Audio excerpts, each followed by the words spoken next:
Ebola outbreak, virus mutating, scientists warn. Scientists tracking the Ebola outbreak in Guinea say the virus has mutated. Researchers at the Institut Pasteur in France, which first identified the outbreak last March, are investigating whether it could have become more contagious. More than 22,000 people have been infected with Ebola and 8,795 have died in Guinea, Sierra Leone, and Liberia. Scientists are starting to analyze hundreds of blood samples from Ebola patients in Guinea.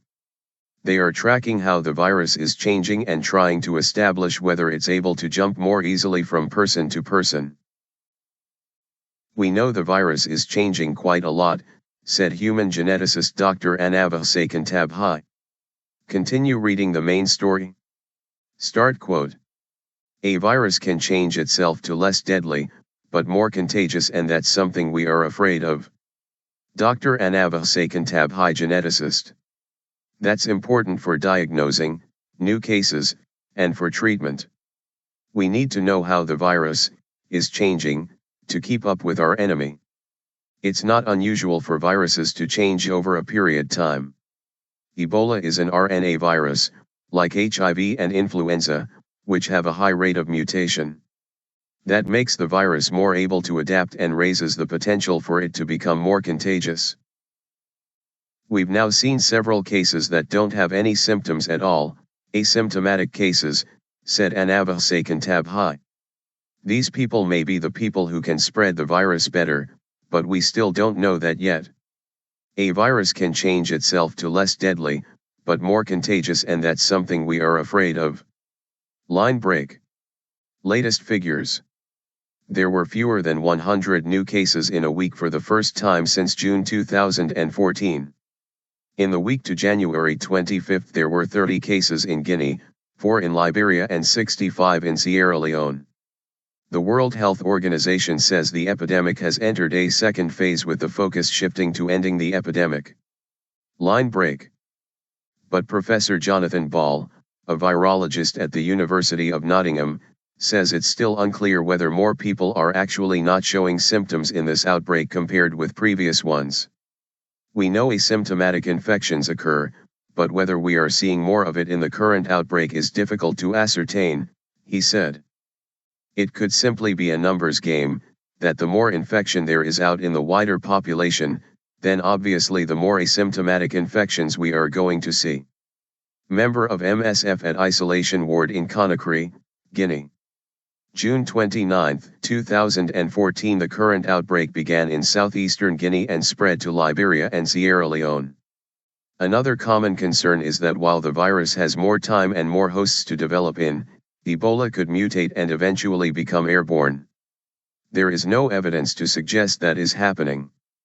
The virus is still only passed through direct contact with infected people's body fluids.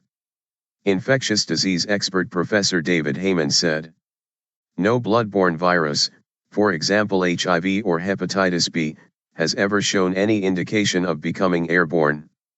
The mutation would need to be major." Virologist Noel Tordo is in the process of setting up anew from the Institut Pasteur in the Guinea capital Conakry.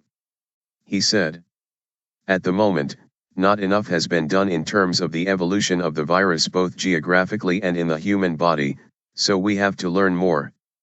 But something has shown that there are mutations. For the moment the way of transmission is still the same. You just have to avoid contact with a sick person.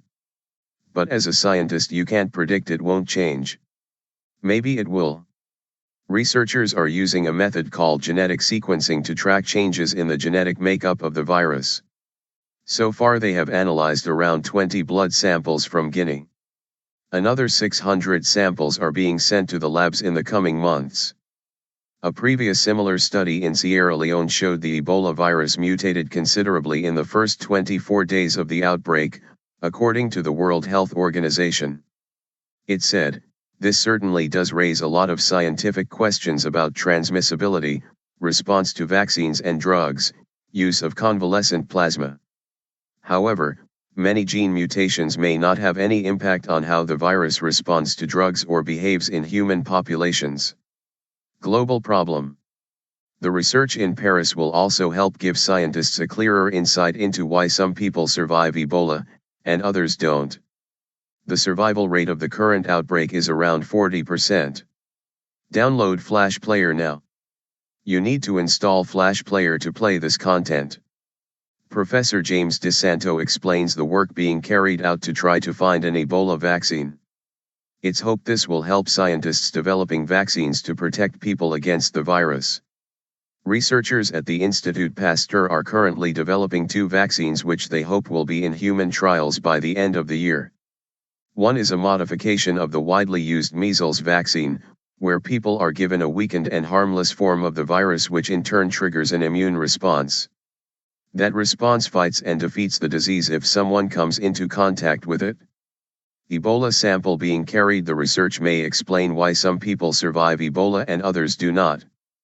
The idea, if it proves successful, would be that the vaccine would protect against both measles and Ebola. We've seen now this is a threat that can be quite large and can extend on a global scale, said Professor James DeSanto, an immunologist at the Institute. We've learned this virus is not a problem of Africa, it's a problem for everyone. He added, this particular outbreak may wane and go away, but we're going to have another infectious outbreak at some point, because the places where the virus hides in nature, for example in small animals, is still a threat for humans in the future. The best type of response we can think of, is to have vaccination of global populations.